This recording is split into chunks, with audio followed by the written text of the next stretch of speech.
They watching my moves, I got them starstruck. Out here breaking the rules, I got them starstruck. I got nothing to lose, so I'm letting it loose. Out here paying my dues, I got them starstruck. Welcome to Football Friday Night. I'm Adam Solomon. With me is Tony Quach and Dylan Tyson. Week 2 still has a lot of non-conference matchups to get to. Yeah, the BVC and NWCC are getting conference play underway, but of course the WBL is as well. Multiple long-term title implication showdowns already tonight. But everyone else is out and about, including our first game of the night, Lima Senior versus Findlay.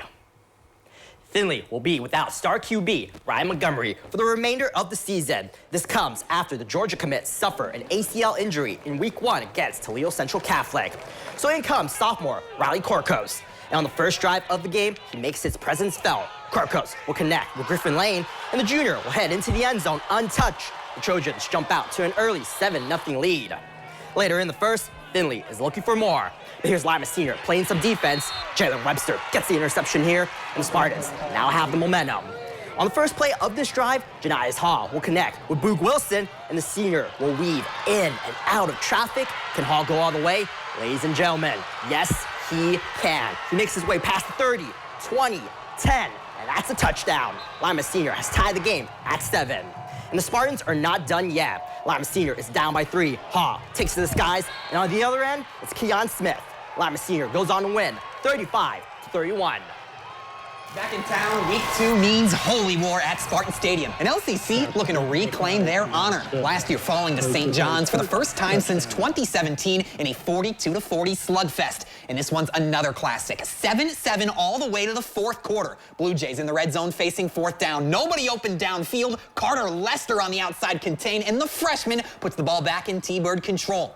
LCC works their way to the red zone, and on the designed run for Brady, Parker, the QB, finds a hole and works his way down to the 2. And with 4:26 to play, that veteran Thunderbird O-line pushes Parker across the plane. LCC for 6, plus the extra point, and that's crucial this late in the game, guys, because it's now 14-7. DSJ needs a game-winning drive. They go with the big man, TJ Wert, muscling his way down the field. That 20-yard pickup has St. John's inside the 1. Final minutes of regulation. Back to Wirtz, lowers the shoulder. It's a late Blue Jay touchdown, 14-13. Now, initially, they keep the offense on the field for 2, but coach doesn't like what he sees, calls timeout for the extra point, but the kick is wide left. LCC survives, reclaims the Holy War for their first win, 14-13. Elsewhere on the NWC scoreboard, Allen East at Newark Catholic. Mustangs are our highest score of the night, I think, guys, 62-28. Jefferson at Parkway, Panthers do just enough, 17-13. Fort Laramie at Versailles, Tigers shut them out 41-0, while Spencerville at Wayne Trace, Bearcats win by point 28-27. And we're not done in the Northwest Conference yet. Bluffton hosts Pandora-Gilboa out of the BVC. Rockets are looking for their first win of the season, while Bluffton looks to improve to 2-0. Third quarter we go. Corey Gerton connecting here with Chase Meyer coming up. And watch him shove one guy off. Eventually, there it is. Brought down at the 5-yard line. Bluffton's defense keeps them out of the end zone, and they get nothing from that drive. PG back with the ball, trying again, but it's Bluffton's Leighton Miller stepping in front of the receiver and brings in the turnover. Pirates on offense now. Parker Lavelle. A dive up the middle. Bluffton dominating this game at this point. Fourth quarter we go. More Lavelle, shall we? Down the sidelines for 6 more. All Bluffton all the time. A 42-0 shutout.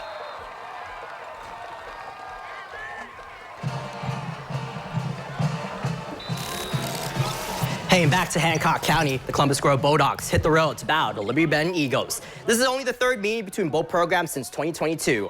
In the second half, CG leads 35-7. It's junior Landon Best handing it off to Trent Barraza, and it's off to the races for the senior Bulldog. He will take this ball all the way to the 11-yard line, and Grove sets up shop in the red zone. Moments later, the Bulldogs are looking to strike, but now if Reed Irwin has anything to say about it, the junior gets the interception, and LB takes over from there.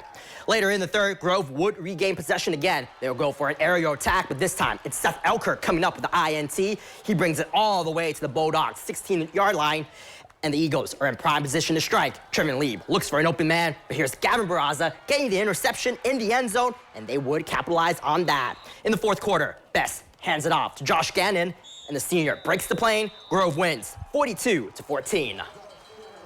All right, more NWC and BVC. We come with McComb and Crestview, a pair of teams that are 1-0 in the band, doing their thing. First quarter, McComb doing their thing as well. Grady Schrader fires away, finds a wide open Hayden Ebright, a 7-0 lead. Real quick, just like that. Late in the first quarter now, Schrader to the middle of the field once again. Yeah, that's Ebright again. Another long score, this one from 68 yards away. Ooh, 17-0. Second quarter, Schrader keeps it all himself this time, runs it in and puts the lead at 24 points. Watch this catch from Crestview, though. It's Ren Sheets down the field. We call that getting mossed. In the end, though, McComb is your winner, 31-14. And as we wrap up a daunting week for Blanchard Valley teams, we've got one more matchup to get to. Our first taste of the conference slate as Leipsic makes their re-debut in the BVC. The Vikings open league play on the road to Van Buren, a team they beat in each of their last two BVC campaigns in 2018 and 19. The Black Knights coming off a shutout win, the Vikes a stunning upset loss. Vikings up 18-6 and going for the Hail Mary before halftime. Mark Kirkendall looks deep for his man, but it's the Van Buren DB. Will Ramp with the jump ball. Then with a heads-up play, he laterals to his teammate Grady Mason. But we'll go into the half. Leipsic on top 18-6, guys. Third quarter, Kirkendall wants another shot at the long ball. Heaves this one way downfield. It's the senior Ty Lammers making the contested snag for Leipsic. Sets up a 1st and 10, but 3 plays later, Micah Adams and James Patton, colliding to squeeze the rock loose. Knights fall on it. Van Buren takes over, but both defenses pitching shutouts in this second half. Vikings on D. It's 4th down. Tommy Offenbacher breaks up the pass, and Leipsic returns the BVC in winning fashion, 18-6. One other conference game tonight, Arlington goes to Riverdale and the Red Devils cruise 31-7. As for the rest of non-league play, Ada, Bulldog blowout 42-0, and Arcadia falls short against Lakota 35-zip. While we're at it, how about GMC versus NWOAL? Patrick Henry topping Ayersville tonight, 48-2. All right, it's time for our first break. Coming up, we turn to the WBL highlights and scores after the break. Welcome back to Football Friday night. It's time for our spotlight game. Celina at St. Mary's, the Battle of Grand Lake. The Rough Riders lead the all-time series 69-30-6. It's our Football Friday night spotlight game. Tonight's Football Friday night spotlight game is brought to you by Loretta Lane. All right, here we go. A pair of 1-0 teams going at it over at Grand Lake Health Field. In the first quarter, ball on the one for St. Mary's. That leads to the misdirection. Colton Mabry, the touchdown, home team up 7-zip. On the very next play, special teams that can help you win a game if it's on your side. The Bulldogs kick return. In comes Luke Barnes, forcing the fumble. And just like that, the St. Mary's offense trots back onto the field after the Parker Beam recovery. A few plays later, Mabry gets his second touchdown of the game as the Rough Riders ground and pound, per usual, to their way to a home victory. Final score 35-6. Now, another undefeated matchup in the Western Buckeye League is Shawnee at Elida tonight. First quarter, we go with this one in a defensive game early on. We get a little offense here. J.J. Spiker takes the snap, drops back down the middle seam as Michael Garlock. The sliding catch for the big pickup. Now, Shawnee couldn't capitalize, though. Elida's Parker Krim chases Spiker down for the big loss in the backfield. Bulldogs on offense now. Ryan McGew, the senior, looking downfield, and he's going to find Joel Stem, who plays for Shawnee. That's an INT. We are headed the other way, and Stem injecting life back into that Shawnee offense. And in the second quarter, they convert. Spiker hitting Reese Davidson on the easy slant 7-0 home team. Back comes Elida, though. It's running back Cameron Kaufman. Takes the handoff, sheds off 2 would-be tacklers, and he is off to the races. 43 yards, I believe, to tie that game up. A good one at Elida. Indians hold on to win 21-14. Moving to Putnam County, Kenton meets OG. Since 2014, the Titans do have the upper hand against the Wildcats with a 6-4 record. We pick it up in the second. OG leads 7-0. Payne Kuma delivers it over to Vinny Brinkman for a 9-yard gain. Later on in the drive, it's Brinkman gaining the handoff, and he takes it past the goal line for the score, and the Titans double their lead to 14. Meanwhile, Kenton looks to respond. With 15 seconds left in the first half, Corbin Johnson drops back and fires it all the way into the end zone to a wide-open Zane Perkins. That'll put Kenton on the board as they now trail 14-6. But the Wildcats are looking for the 2. But the OG defense smothers the QB. Titans win by a final of 34-18. And Dylan, you saw another high-octane WBL slugfest tonight. Yeah, that's right, Tony. When Van Wert and Bath met in Week 2 last season, well, calling it a high-scoring affair just wouldn't do it justice. The Cougars walked away with the 64-42 win, and their offense has picked back up where they left off. 48 last week, while the Wildcats came up just short a defensive struggle against New Bremen. But the Bath offense is alive and well today. Zach Welsh, three-step drop, deep shot. He's got Ethan Cole all by himself down the sideline. The Wildcats go 69 yards for the score, and they lead 7-3. Ensuing Van Wert possession now, Briston Wise ducks a pass rusher, evades a would-be tackler, reverses field and finds Micah Cowan on the schoolyard scramble. He reaches for the pylon. Cougars have the 10-7 advantage. V-Dub back in control now. It's goal to go. Wise rolling out. He wants Xavier Kelly at the goal line. He wrestles away the contested grab. Make it 17-7 Van Wert. Bath back within 3 now, but needing the defense to make a stand, and Welsh does just that, securing the tip ball INT.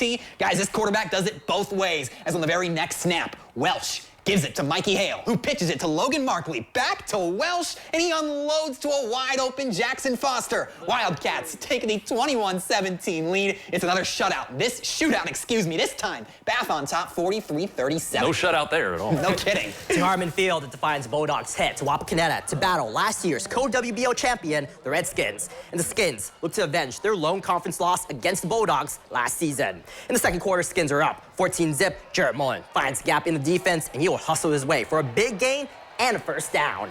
Look at that guy go. Nice wow. run. Less than 2 minutes to go in the first half. Wapak senior Caleb Moyer connects with Grant Hauser, and that will move the chains yet again for another first down. And now we're inside the red zone, and that leads to a quick snap at the line where Moyer connects with Hauser again, and the senior gives the home side a 21-0 lead. And what about that Wapak defense? Before the half, Mullen gets his hand on that pass for the interception. Wapakoneta wins 34-9. Well, the MAC was all over the place this week. Coldwater at Clinton Massey, 31-15. Cavaliers are the victors. Minster at Afrocentric. Wildcats roll 41-14. Archbold at St. Henry. Redskins win big, 42-14. New Bremen at Norton. Cardinals win a tamer game of the night, 10-0 final there. Brookville at Anna. Rockets roll 46-20. Marion Local at Franklin, and no threat to the Flyers streak tonight, 49-0. Coming up after the break, the NWCC highlights and the rest of our local scores. Welcome back to Football Friday night for the final time. NWCC action. Hardin Northern looking for win number 1 at North Baltimore. It's a team the Polar Bears beat 49-21 last season. They look to improve on a 4th place finish in year 2 with Jerry Cooper. Opening drive we go for North Baltimore. Inside the 10, QB Luke Long tries the pop pass, but Polar Bears linebacker Cruz Curtis steps in front of it. He gets the INT, and Hardin Northern takes over. Later in the first, North Baltimore back on offense. Quick screen pass dumped to Ian Shaw. He's going to cut through the defense like a hot knife through butter, all the way for the 60-yard score. Tigers on top, 7-0. But the Polar Bears kick it up a notch after that. Second quarter, pitch goes to Nolan Hobson. He gets a great lead block there. You saw it off to the races. Polar Bears knotted up at 7 apiece there. Later in the quarter, Coach Cooper gambling a little on 4th down. QB Alexander Wilson hits Mason Stewart on the screen pass. The senior bounces off tacklers and punches it in for the TD. Polar Bears are on top 14-7, and they go on to win 30-13, the final score over North Baltimore. Elsewhere, Perry at Ridgemont was pushed back an hour because of the heat. The Golden Gophers win 32-0. Meanwhile, Corey Rawson at Upper Scioto Valley, the Rams roll 48-6. In the GMC, North Central at Paulding, all Panthers, 58-0. Central Buckeye Conference, Bellbrook at Bellefontaine, Chieftains fall 35-14. Benjamin Logan at West Liberty Salem, the Raiders dropping that one 31-21. Indian Lakes at Fairbanks, the Lakers do it enough, 19-16. And finally, Fort Recovery at Urbana, Indians not in the tank tonight, 43-6 loss. And that's it for week 2 of Football Friday night. You can find highlights and scores and anything you missed on our website, hometownstations.com, or on Facebook, Your Hometown Stations. For Tony Quach and Dylan Tyson, I'm Adam Solomon. We'll see you next Friday night. See you guys.